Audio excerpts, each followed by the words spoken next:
Israeli gunfire kills 6 Palestinians near Gaza aid site. Colombian presidential candidate shot in Bogota.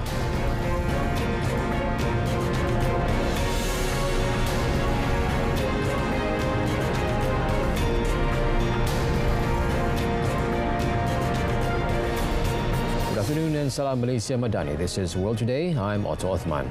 Israeli forces killed at least 65 Palestinians, 6 of them in a shooting near a U.S.-backed aid distribution center. The shooting deaths were the latest reported near the aid center run by the Gaza Humanitarian Fund in the southern district of Rafah and came after it resumed distributions following a brief suspension in the wake of similar deaths earlier this week. Gaza Civil Defense spokesman Mahmoud Basal said 6 people were killed and several others wounded by the forces of the Israeli occupation near the Al-Alam roundabout, where they had gathered to seek humanitarian aid from the distribution center around a kilometer away.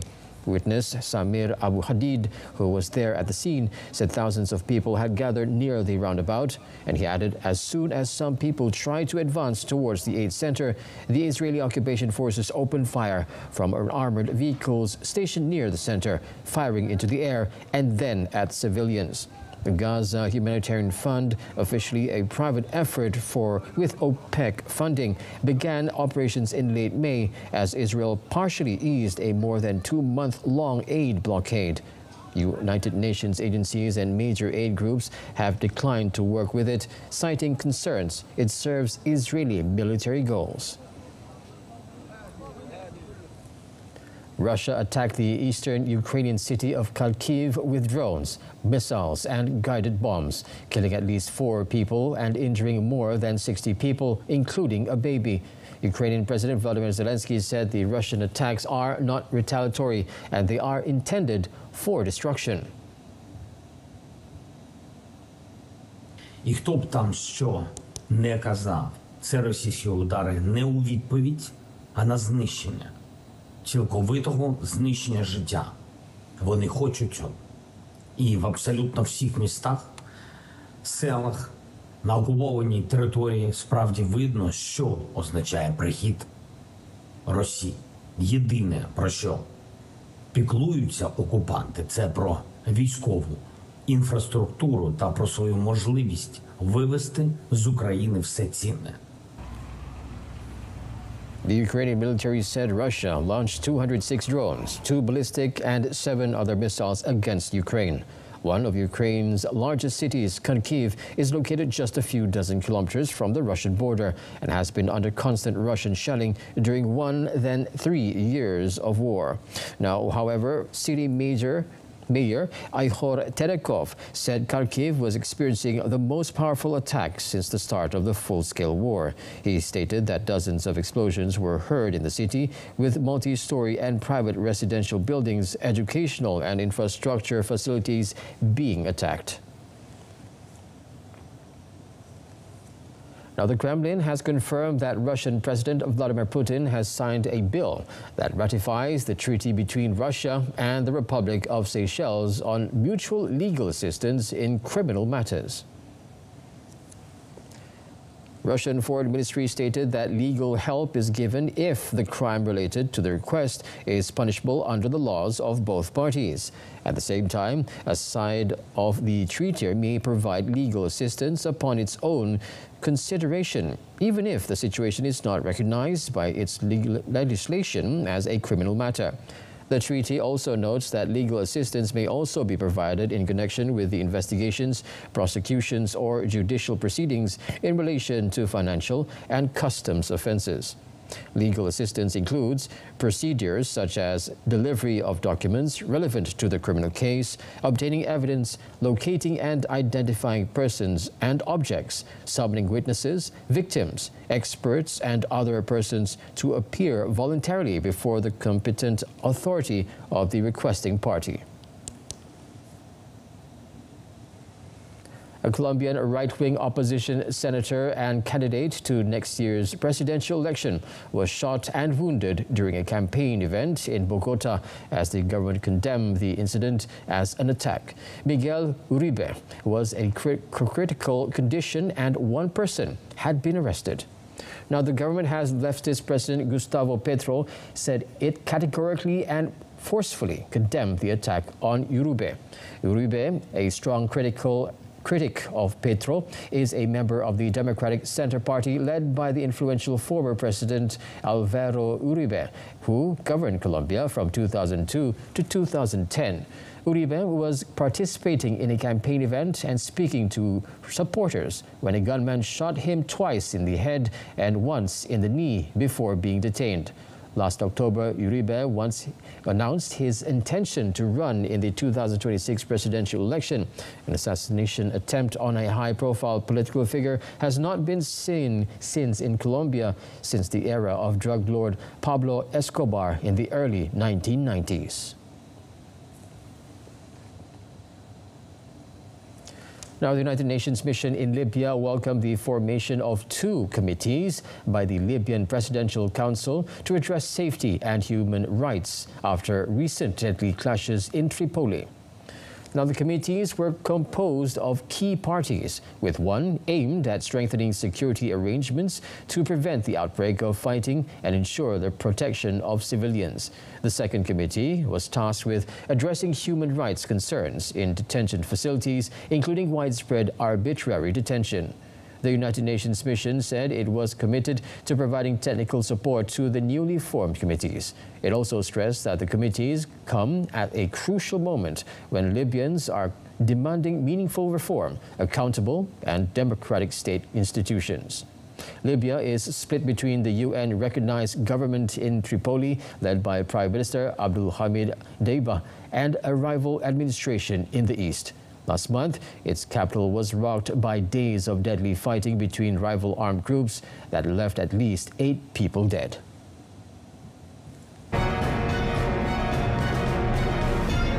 Still ahead, China approves some rare earth export applications.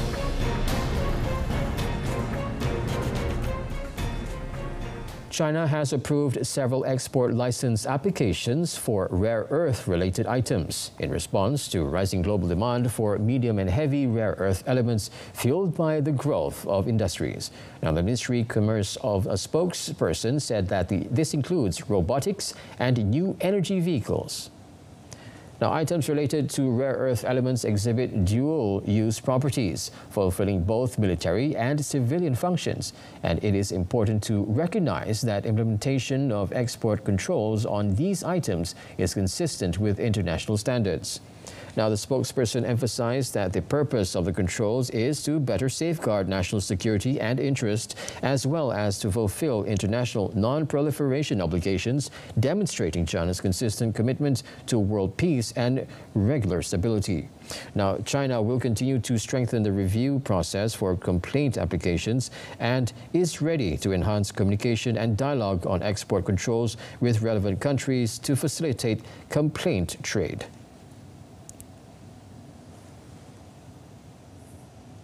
The UK government has announced £86 billion of investment in science and technology and defence by 2030, days before it unveils its spending plan for the coming years. Now, Labour Finance Minister Rachel Reeves has announced drastic cuts to public budgets in recent months amid tight fiscal conditions and has also authorised more borrowing for investment, unlocking a total of £113 billion by the end of the decade. Now, the government said within this framework, £86 billion will be invested to turbocharge the fastest-growing sector, from tech and life sciences to advanced manufacturing and defence. It noted that the investment will target people's priorities, including health, security and the economy. It added that the investment plan will enable the development of innovation clusters across the UK and give local government leaders powers to decide where their funding goes. Reeves hopes the spending will boost sluggish growth, which is also likely to suffer from the trade war launched by U.S. President Donald Trump. She is also set to announce the funding boost of up to £30 billion for the Under Pressure National Health Service on Wednesday, when she presents the government's broader review of public UK spending over the coming years. In other news, Zia Yusof, who stepped down as chairman of Reform UK on Thursday, is set to rejoin the party in a new role. Yusof will lead what the party calls its Dodge team. Earlier this week, Yusof quit the party, saying working to get it elected was no longer a good use of time, without spending or expanding further. Less than 48 hours later, Yusof said his decision to quit was a mistake that had resulted from exhaustion after working long hours and facing reams of racist abuse on social media. Yusof will now take a more public role for the party in a new role, appearing more frequently in the media. He will run the UK Dodge team to fight for taxpayers, a reference to the so-called Department of Government Efficiency under US President Donald Trump. U.S. President Donald Trump's administration said it would deploy 2,000 National Guard troops as federal agents in Los Angeles faced off against demonstrators for a second day following immigration raids. The security agents engaged in a tense confrontation with protesters in a Paramount area in southeast Los Angeles, where one demonstrator waved Mexican flags and some covered their mouths with respiratory masks. The protesters were met by agents in riot gear and gas masks, who lobbed flashbang grenades and tear gas at the crowd. A first round of protests kicked off on Friday night after Immigration and Customs Enforcement (ICE) agents conducted enforcement operations in the city and arrested at least 44 people on alleged immigration violations. An immigration hardliner and the White House Deputy Chief of Staff wrote on X that Friday's demonstrations were an insurrection against the laws and sovereignty of the U.S. The protests pit Democratic-run Los Angeles, where consensus data suggests a significant portion of the population is Hispanic and foreign-born, against Trump's Republican White House, which has made crackdown on immigration hallmark of his second term. On another note, Trump has threatened his former advisor Elon Musk with serious consequences if the tech billionaire seeks to punish Republicans who vote for a controversial spending bill. Now, the comments by Trump came after the relationship between the president and the world's richest imploded in bitter and speculatory fashion this week. Now, the blistering breakup was ignited by Musk's harsh criticism of Trump's spending bill, which is currently before Congress. Some lawmakers who were against the bill had called on Musk, one of the Republican Party's biggest financial backers in last year's presidential election, to fund primary challenges against the Republicans who voted for the legislation. Trump said he has no desire to repair his relationship with the South African-born Tesla and SpaceX chief, and he has no intention of speaking to him. Just last week, Trump gave Musk a glowing send-off as he left his cost-cutting role at the so-called Department of Government Efficiency. But their relationship cracked within days, as Musk described as an abomination, the spending bill that, if passed by Congress, could define Trump's second term in office. Now, at least 13 Iranian nationals died while performing the Hajj pilgrimage in Saudi Arabia amid rising temperatures in the Holy Land of Mecca. The Health and Treatment Operations Unit of Iranian Red Crescent Society did not specify the cause of deaths, but cautioned the pilgrimage to avoid direct exposure to the sun and drink plenty of water, among other things, that to reduce the risk of heat stroke. Now, in recent days, temperatures in the Holy Land of Saudi Arabia have risen to 47 degrees Celsius, which can lead to severe heat stroke among pilgrims.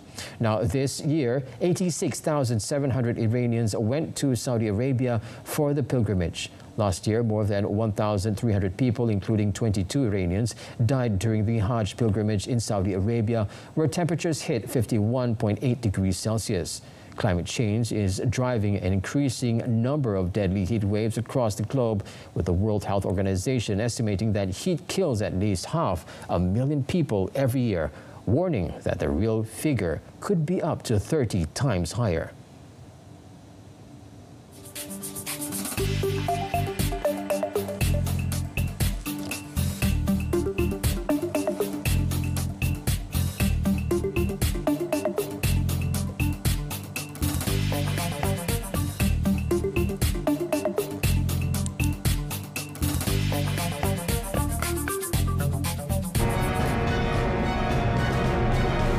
Next up is sports.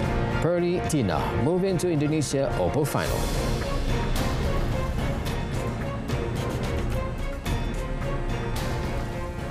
We begin our sports segment with great news in badminton. National women's doubles pair Tan and Tina advanced to the final of the Indonesia Open after defeating fifth seeds from China Li Yijing and Lao Yumin in their semi-final match.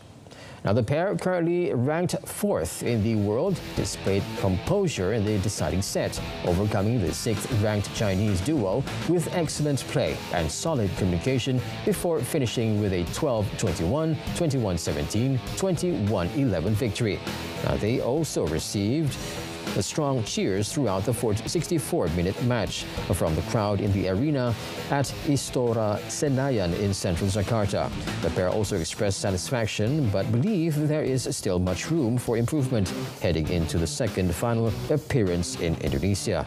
Great challenges await Pearly and Tina as they will next face world number 1 pair Liu Shengshu and Tan Ning from China. The Malaysians succumbed to South Korea pair Kong Hee-yong and Kim Hee-jeong in the final of the Indonesian Masters last January during a 3-set encounter, 12-21, 21-17, 18-21.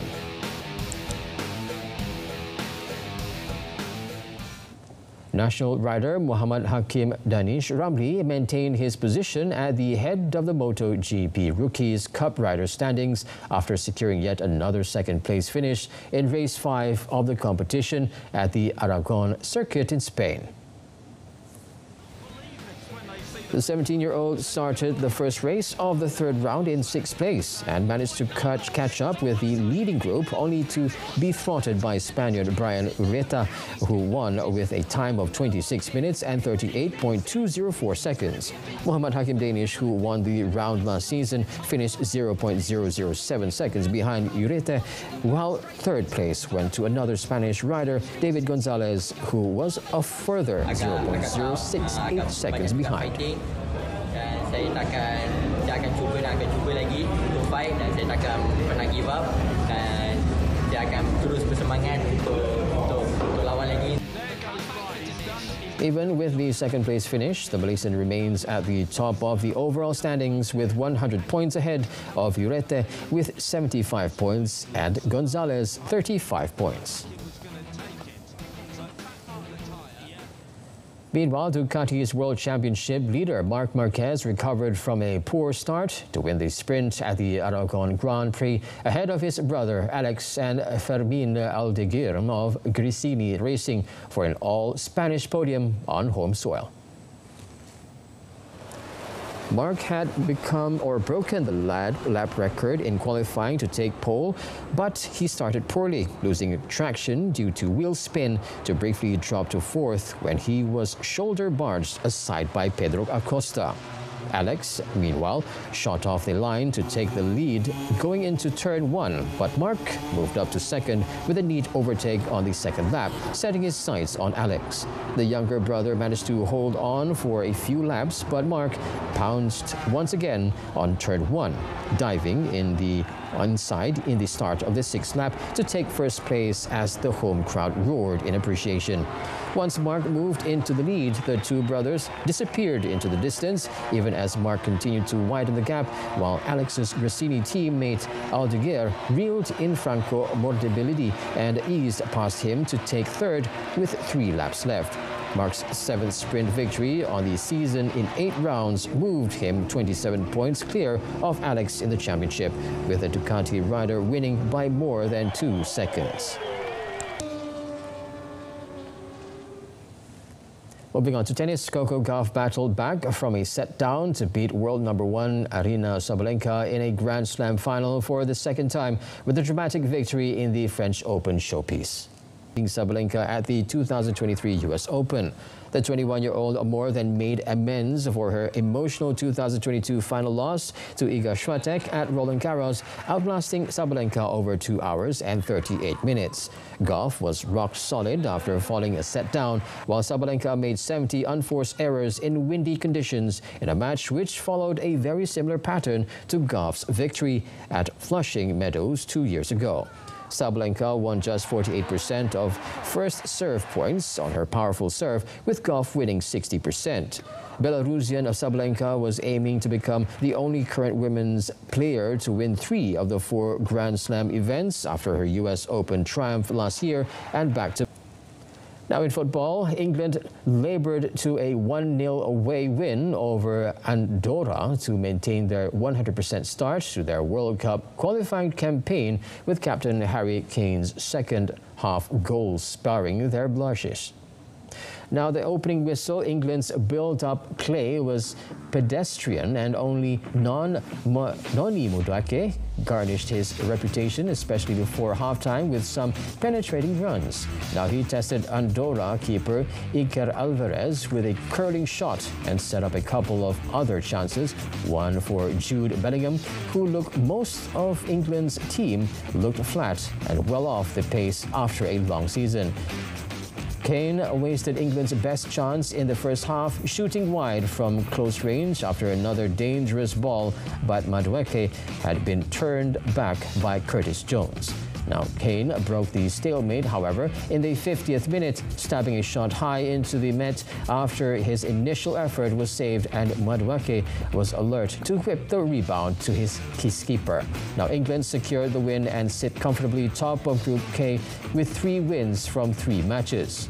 England are expected to be one of the favourites for next year's World Cup, while it is difficult to read too much into target display against Andorra. Head coach Thomas Tuchel will know big improvements must be made.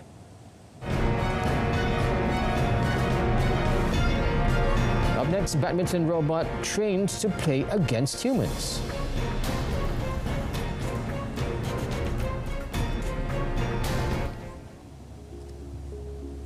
Now, a Swiss-led team had developed an AI-driven legged robot that can play badminton against human opponents, demonstrating precise coordination and accuracy. Developed by Zurich researchers at Detailed in Science Robotics, the robot uses reinforcement learning, a type of AI that improves decision-making by learning from repeated attempts. In effect, the robot learns by trying different actions to make better decisions. This AI combines vision, movement, and arm control, allowing the robot to follow the shuttlecock and hit it precisely in fast-paced games. The system incorporates a perception noise model trained and real-world camera data to maintain consistent performance. Match the robot's motion to perception quality, and this allowed the reinforcement learning algorithm to automatically balance between the robot's agile motion and the reliable perception. The robot can accurately predict shuttlecock trajectories, navigate the game area, and compete with human players.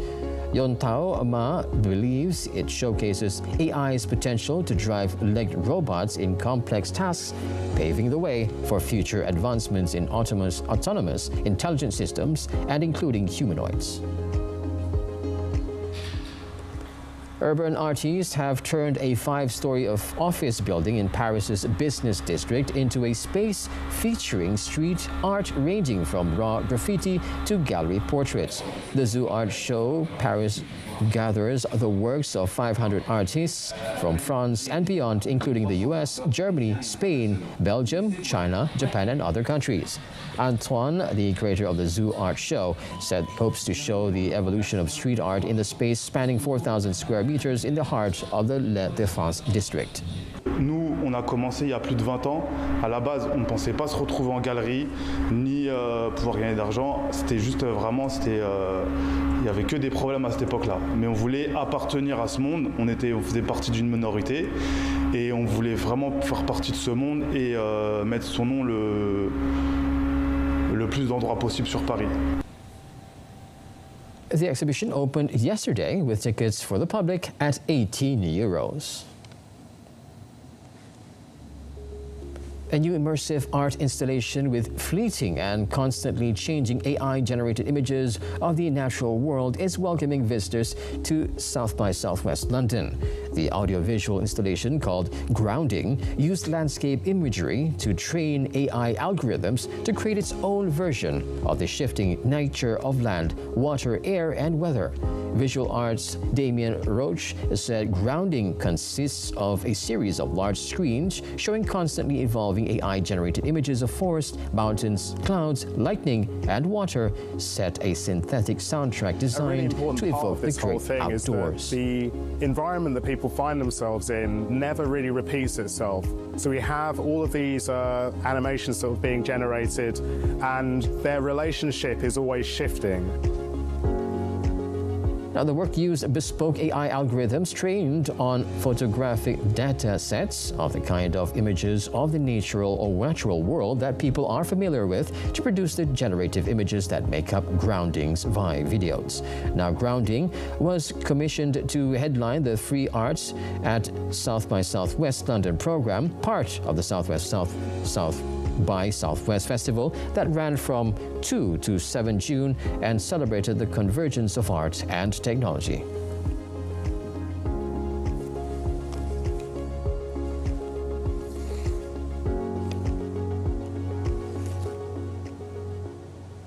And that wraps up World Today. In our top story, Israeli gunfire kills 6 near Gaza aid site. Now tune in to Malaysia tonight, coming up at 8:30 p.m. on TV1 and saluran Berita RTM. And we leave you with a footage of a drone show ahead of the UN Ocean Conference in France. I'm Othman from the river to the sea. Palestine will be free. Thanks for watching.